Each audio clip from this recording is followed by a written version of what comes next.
type of ball game that does not fit a defense. Moss handles a low snap. That's tipped and picked off. The Trojans are going the other way. Prophet Brown, a pick six in the spring game.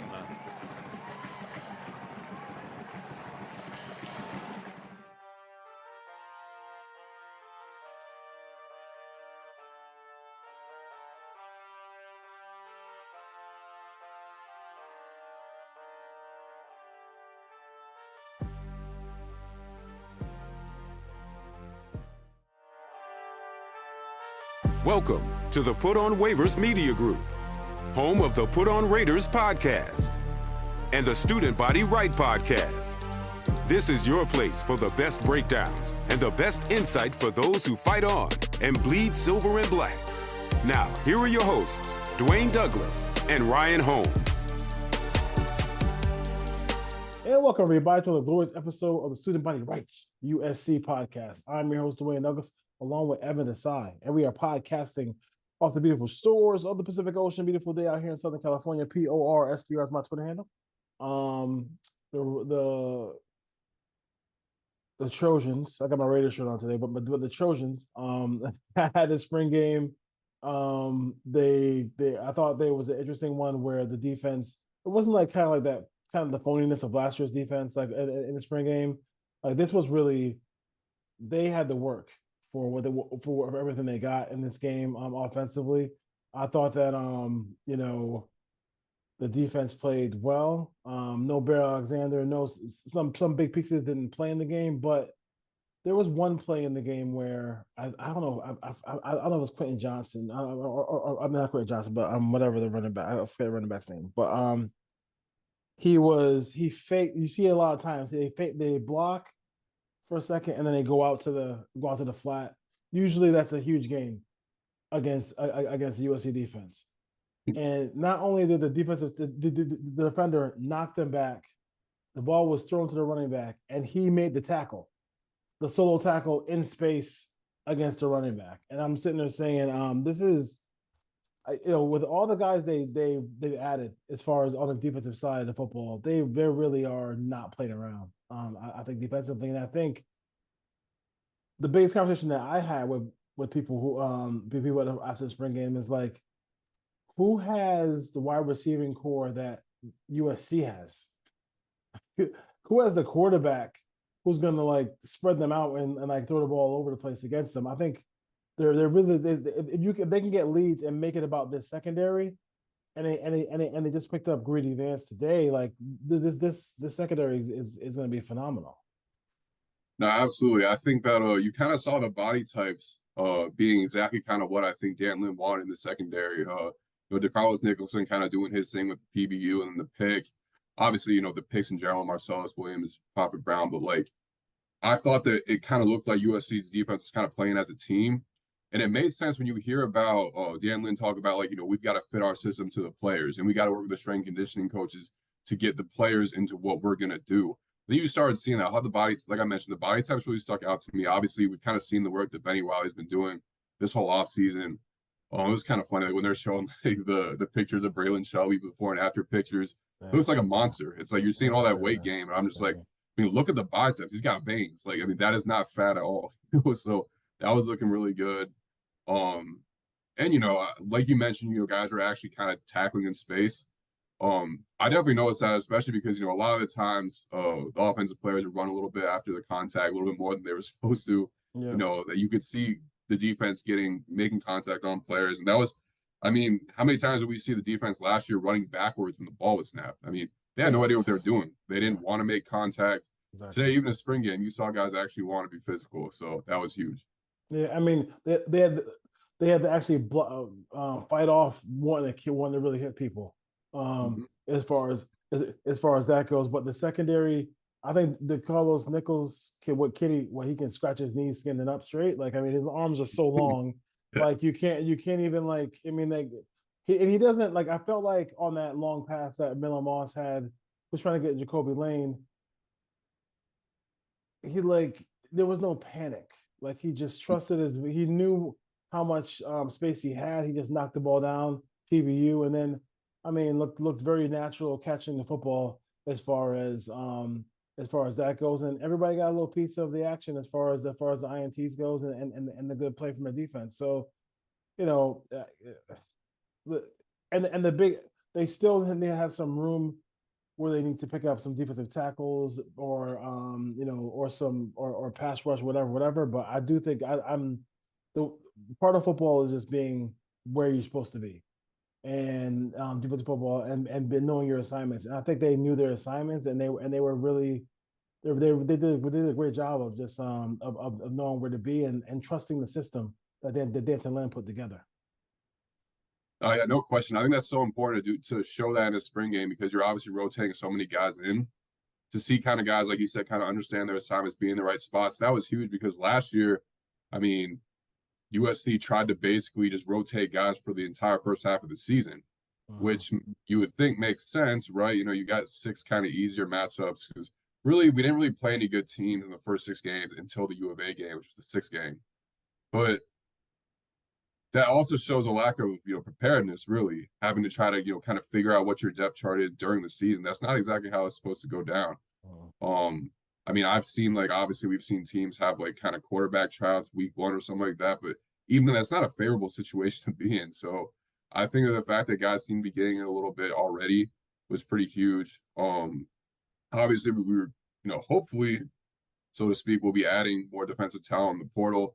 But I think it's just good to have the guys that we have kind of on the same page with each other, kind of adjusting well to the new coach. Yeah, I mean, they should. I mean, a lot of times offense will be faster. Will learn stuff faster than the offense. Defense will learn faster than the offense. But it wasn't like last year where it was just 3 plays. Obviously, it's Caleb Williams too. So it was 3 plays in the score, and that was it. So it was just like, it was just typical, Alex Grinch, whatever. And they don't, like I said, you gotta trust the offense to score points, and if they just are just decent, if they're just, I mean, I think they could be better than decent. The sky's the limit as far as what this team could do defensively. No, that's definitely true. I think especially just because, like, obviously Dan Lynn's had like a turnaround before, and I think that just him being around so many NFL rosters just due to his dad, giving him that experience, I think kind of shows like exactly what the physicality really looks like for a strong defense, because that's what you always hear whenever you hear about the best defense. It's always physicality.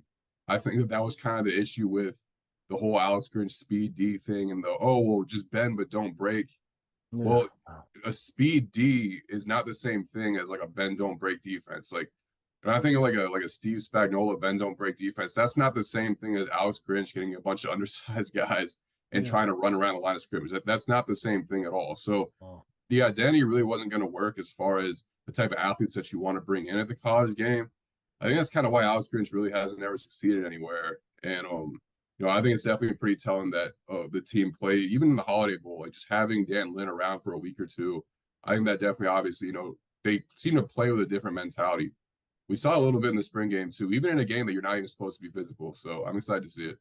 Yeah, it should be fun. I'll tell you one guy who, you got Muhammad on one side, and I think the Cameron Fountain is just going to be like, you don't usually get people like that. He's just not that he's not a normal human being.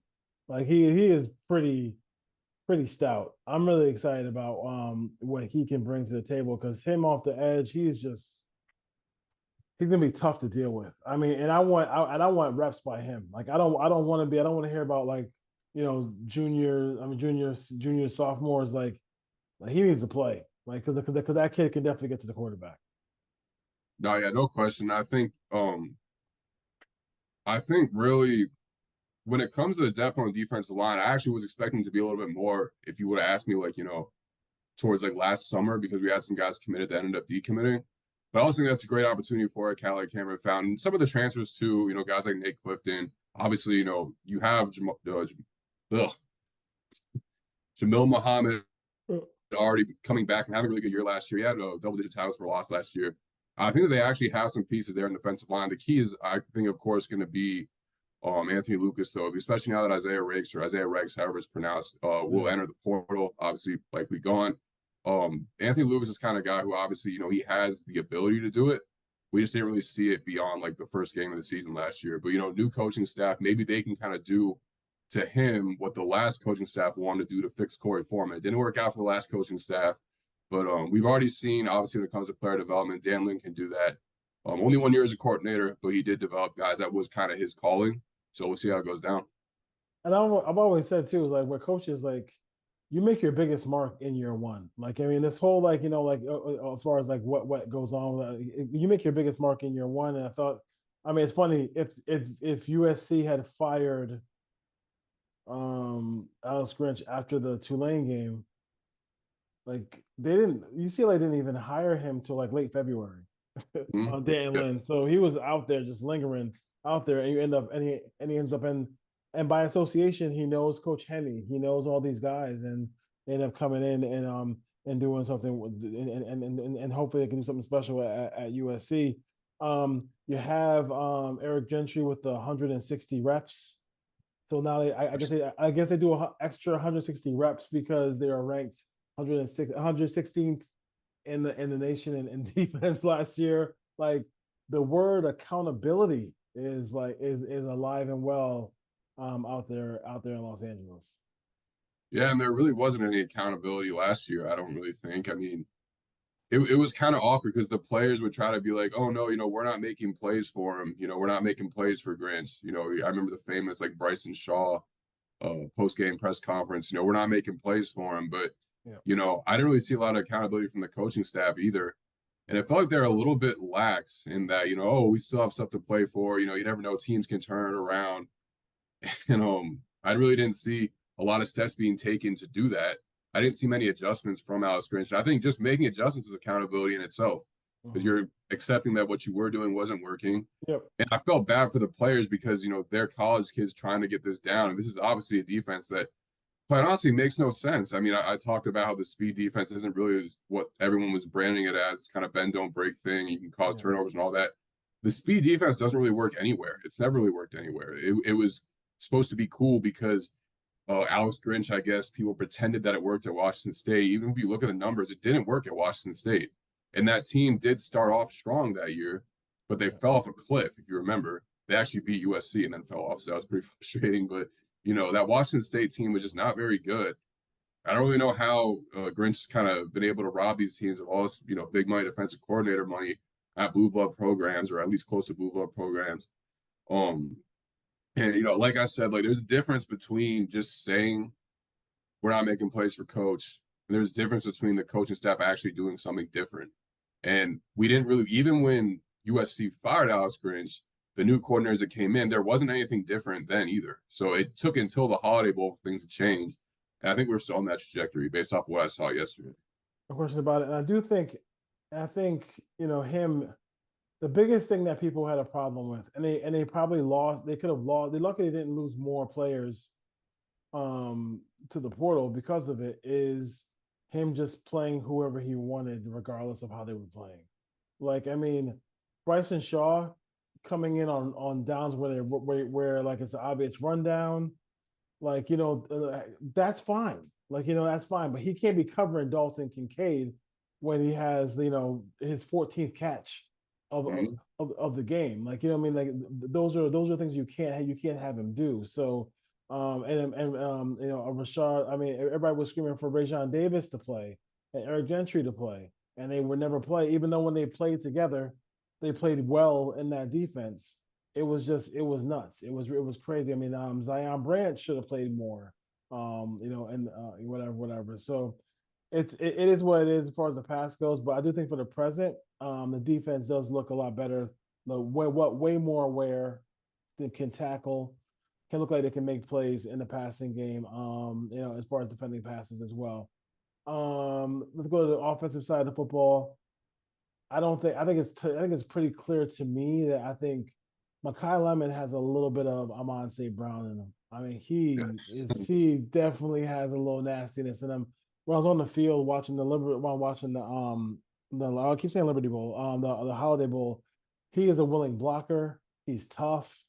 Like, that dude is like no joke, man. And I think as far as receptions go, I think he'll lead the team in receptions.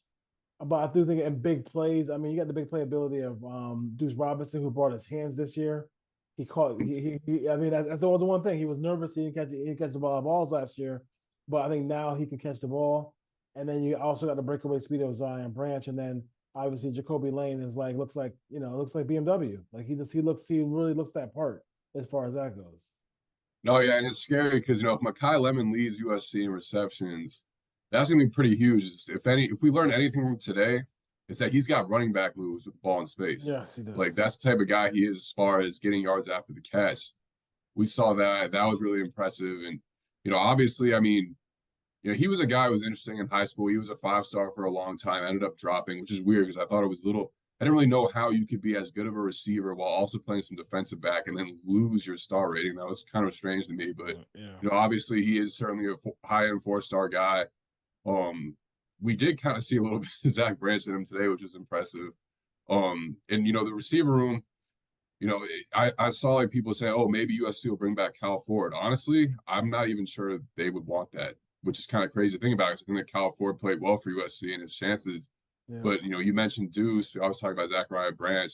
There's guys still back, veteran guys like Kyron Hudson who are good, reliable players. So I think, like you said, if Deuce brings his hands, which, I guess he definitely did have yesterday, I think he's going to be a stud. He's potentially, your Drake London type of player. Yeah. And I think that with him, we saw last year times where he made a mistake but bounced back. Early in the season against Stanford, he had a ball that I don't know if it was called a drop, but it hit him on both hands from Miller. He definitely could have had it. And then it was the next play, he had a 30-yard gain that put us right within striking distance.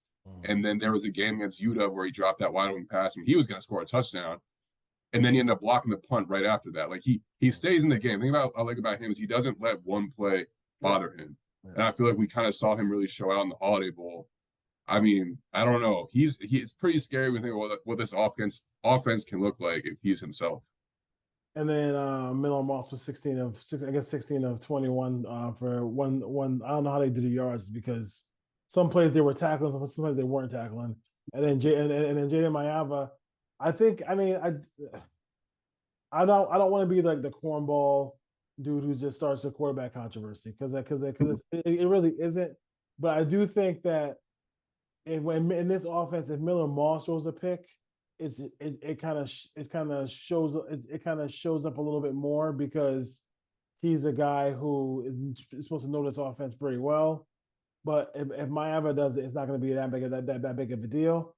But Mayava played well. I thought he really threw the ball well. I think it was him who threw a touchdown pass to Mekhi Lemon. That was a ball where only Mekhi could get to get that. He really is. And it's weird because he has, while Moss is the starter, Evan, he has, Mayava has way more experience playing in actual games that mean something than Miller Moss does. Yeah, a lot more games, a lot more starts. So this is obviously the key. He certainly fits the system. I know, some people think, oh, you get a mobile quarterback to run the system. I don't necessarily know if that's true, but if that is true, then Mayava certainly provides that for USC. If Miller, for whatever reason, struggles, he'll be able to kind of, I think he'll be able to have success in this offense. I think he's already a good player. Like we've talked about in the past, his play doesn't drop when he plays against Power 5 teams. That's something you kind of worry about sometimes with G5 guys, but, he certainly played well against Power 5 teams and his opportunities. He always competed. And, I know that Lincoln Riley said that there isn't, a quarterback named yet, but obviously Miller Moss, he said, runs away with it if he did have to name somebody, but I don't think that's any sort of slight to Jaden Mayava. No. I think that USC is in a really good spot when it comes to a guy like Miller Moss, because you're right, he hasn't played much, but most guys who, came in the 2021 class and haven't gotten their chance to start yet, a lot of them that were highly touted, a lot of them don't have, even if they have the same amount of experience as Miller Moss, they don't have the same quality of experience. What I mean by that is, for instance, when USC plays LSU in week 1, Nussmeier doesn't have the experience of just absolutely shredding a really good defense in the Holiday Bowl. Miller Moss has that. And you can see Miller Moss has gotten better. His touch on his passes is so good. There was that play, that screen pass he threw for the touchdown when he had 2 hands in his face. I remember in 2022, when Miller Moss was coming in garbage time during Lincoln Riley's first year, people were saying, "Oh, he's just throwing screens." But if you actually watch the screens, he was actually like he was fitting the ball in there perfectly. I know it sounds weird throwing perfect screens, but he was fitting the ball in perfectly with pressure in his face, dropping it in a place where a running back could actually make a move and have a big gain. You saw those plays with Darwin Barlow where he was breaking those runs a couple years back. And then you saw in the spring game again, he has a really great touch on those passes. So I know there's screens and people don't look at them, but it just goes to show that his fundamentals are what they are. And then we saw him actually cut some loose in the Holiday Bowl. He looked great on passes down the field. So clearly his fundamentals are great. He listens a lot. So I'm excited to see what the quarterbacks do this year. Yeah, and I think this year's the first year they've had it where the just like the NFL, the coach can talk to the quarterback Right. within 15 seconds. So that's actually pretty good as well. Xavier Jordan had 4 catches for 39 yards as well. So he's a guy sneaking in there as well. We did see Peterson get some things going. We saw Marks and his ability to catch the ball out of the backfield. I think the one thing about this team is, when Marshawn Lloyd was the guy who had that giddy up to go, the distance. Quentin Joyner, I don't know if he got hurt or whatever. He didn't play much in this game, but he is the guy who's I think he's the most important running back on the team because he's a guy who can scoot, and they need that. They need that guy to get against these defenses to kind of maybe late in the game rip a big run for like 50 yards. No, no question. Because I mean, that was kind of what, like you mentioned, Marshawn Lloyd, that was kind of what he was great at, just finding seams to attack, finding ways to pick up huge gains, just like making 1 or 2 men miss. And the thing I loved about Marshawn Lloyd was, he'd make somebody miss, gain 15 yards. All of a sudden, a corner runs after him. He's got an angle on him. And then he'd make him look silly. He'd run for 15 more. Like, that was the type of player he was as far as finishing plays went. And like you said, I mean, it's always going to be hard to kind of replicate that, of course. But USC's got a variety of backs to choose from. I think that Woody can do a lot. And I think that, Joyner, Peterson, there's a reason those guys were ranked really highly. Keelan McDonald picked out those guys. He knows what he's doing. Obviously, another good running backs coach coming in from TCU this year. I like what we saw from the running game overall. Not that, the offense itself didn't, dominate. But I think that they have the guys to do. I think they showed enough really promise in the past and, a little bit today or yesterday in the spring game to be a pretty effective running game. And that's obviously when, this offense is really at its best. When the offensive line is athletic and the running backs are able to get in their gaps and they're able to do what they do, really, when they're running downhill. Yeah, no question about it. I mean, it's not, like I said, it's going to be ups and downs during the season, whatever. But like I said, I think the initial, they needed to kind of flex a little bit defensively. And I think they did in this game as well. So, I mean, and because they have, some depth, there are some depth issues here a little bit on defensive line, offensive line. And then they probably want to add one more wide receiver. I know that the kid from Tufts, Jaden Richardson, had a couple of catches in the game.